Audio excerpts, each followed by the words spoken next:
Hi, this is Ale Lorenzi. Nice to meet you if you're following me for the first time. Here on the channel, we talk about advertising, online business, and marketing. If you enjoy these topics, subscribe to the channel. Today, I'm posting a different kind of video because lately you've been seeing me a lot in front of the whiteboard. However, not all videos are like that. There are also videos that are a bit more natural, a bit more behind the scenes. This is meant to be one of those backstage videos, we could call it that. And today we are talking about business. Why? This morning I was writing my newsletter, a message to all the people who follow me via email, and I wanted to focus on a key aspect that anyone with an online business, whether an entrepreneur, a consultant, or a freelancer, encounters sooner or later, which is demotivation. On one hand, we are used to being super motivated, having a lot of input, a lot of stimuli, and so on. On the other hand, there are moments when we absolutely don't feel like opening the computer, making that sales call, preparing a video content like this one, or creating content for our Instagram, or even doing simpler tasks like preparing an invoice, making a payment, and so on, because they obviously require less effort to complete. This is a situation that everyone has experienced. I have experienced it too, and it is especially a situation that occurs several times. Let me give you an example related to my world. I work in the field of media buying. So, with my media buying agency, we help entrepreneurs with their e commerce, their info products, consultants, etc., to achieve increasingly significant results through the use of marketing and advertising campaigns. Very straightforward, very simple. What happens? In the summer, many projects slow down significantly, whether due to market demand. For example, everything in B2B is affected, and it's important to say it, to admit it, because many don't, but it's true. B2B slows down. Due to its natural characteristics, if you are dealing with companies that work in B2B, for example, many of them are closed or slow down in August. Additionally, many people might spend less on advertising campaigns, and others think that the entire summer window from June to September is not suitable for advertising campaigns and that it's sufficient to restart everything in September. Obviously, all these scenarios are wrong, okay? Because nowadays we can no longer afford to stop advertising campaigns. Instead, we reduce the budget and adapt the strategy, okay? Pausing your advertising campaigns today means disappearing. So if you find yourself in this situation, you need to be aware that the outcome is this. Gradually, people will forget about you. It hurts to say it, but someone has to tell you. Why am I giving you this introduction? Because in the summer, precisely because there might be a physiological or non physiological slowdown in the market or other factors, one might think, okay, I'll slow down. Okay, I won't do anything anymore. Maybe I get fewer requests, maybe I have fewer clients to manage, so I go on vacation and do absolutely nothing. And obviously, the consequence is a great demotivation, but it could also happen in other contexts. Maybe you were following important clients and they leave. You end up feeling dissatisfied yourself, you become demotivated, and this then carries over to your daily tasks and activities that you need to do. So, I want to give you my advice, what always works for me, and that's also why I wanted to introduce this less structured format without a whiteboard, without any frills, just imagined with the iPhone to break the ice a bit and show you that you don't need to focus on the obstacles you might be facing right now. So the phase of demotivation is completely natural. We've all experienced it. I've experienced it many times, okay? And I know it will happen again. It's part of cycles that open and cycles that close. And it's obvious that for a moment of motivation, you'll also pay with a moment when you absolutely don't feel like doing anything. It's physiological, okay?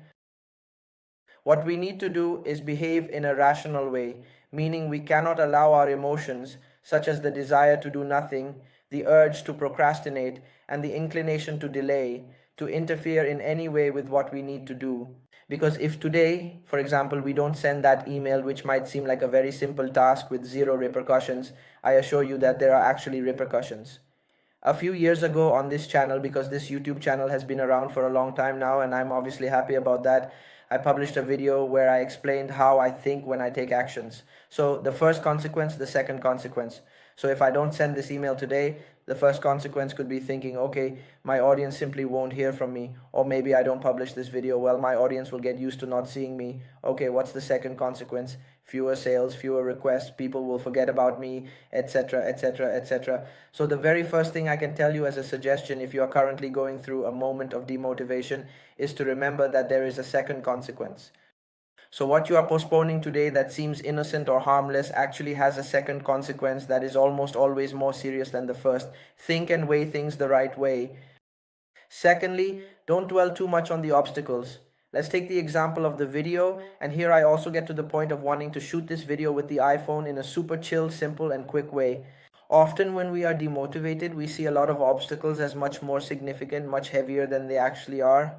If I wake up not wanting to shoot a video for YouTube and the camera is dead and I have to find the SD card and set up the lighting, obviously I will be much more inclined to do what? To throw in the towel and not publish any video. If I focused exclusively on that, maybe that video wouldn't come out. And always remembering what we said earlier, that there is a second consequence, we can't afford it. So we use what we have. If at this moment the camera is dead and I know that to charge my camera, I'm hypothesizing, it takes 10 hours, and in 10 hours I won't be able to shoot that content, or maybe it will be too late. So does that mean that for a day or maybe a week my content won't come out? No, let's discipline ourselves. Emotions cannot interfere with what our output should be. Let's take the phone and shoot it. And this video also introduces a different format for my YouTube channel, a more behind the scenes format. Obviously, the classic videos will follow, so the entertainment ones, the ones with the whiteboard, will absolutely not be missing. But it's also good to give you a bit of a behind the scenes look at what I do nowadays. And this is a great example. So maybe I didn't feel like cleaning my SD cards because they were full, or the camera was completely dead. It's okay, it doesn't matter. I take my phone because I have it, but if I had another camera, I would use that. Or something that often happens with content and that I hear is, I don't have the right lighting, I don't have the right microphone, I'll record it when the set is ready. It doesn't matter, go ahead and do it. The third thing I want to tell you as a suggestion is that by forcing yourself to be disciplined, by forcing yourself to do what needs to be done, over time, since these situations of low motivation will reoccur, obviously I'm not a psychologist, I'm not a mental coach, I'm telling you what has worked for me. Because again, I have been demotivated and I will surely be demotivated in the future at certain times. It's part of life. So it's also important that I learn what can keep me going. And so I'm telling you how it happens for any content you find here on the channel, what has worked for me. Okay, so what I want to tell you is this. By forcing yourself to do things, by forcing yourself to complete tasks, thinking about the secondary consequences and staying disciplined, over time it will become easier to actually get things done even when we're feeling drained, even when we don't feel like doing them. Especially if you work in marketing, but we could say more broadly if you work online, staying idle for a long time means giving ground to competitors. The reasoning I always follow is this. Regardless of whether the competitors are good or not, whether they are at my level or not, I have sown a lot up to today. If I stop and look back even just at my YouTube channel, I see an avalanche of high value content, some more, some less. I also grew by publishing videos and telling you what I do. So what's the point? I have sown so much that if I slow down or stop now, I would be giving away everything I've done to my competitors, and it's absolutely not worth it because in my case, most of them don't even use YouTube or only use it when they remember. So it would be madness to let them have access to all this. That's why I keep pushing every day, even when I don't feel like it. So don't dwell on things that may seem trivial. You push, do what needs to be done, and annihilate that demotivation. Don't let your bad feelings, your negative emotions, your desire to procrastinate, your urge to do nothing dominate this situation. You need to be the master of your future and take responsibility for it. These may sound like cliches, but the reality is different. If I stop publishing videos for a week because I'm on vacation and don't feel like doing anything, my channel will experience a drop in views. It will grow more slowly than it could have. People won't see me, they'll forget about me, and my competitors will step in because they find a gap in my productivity.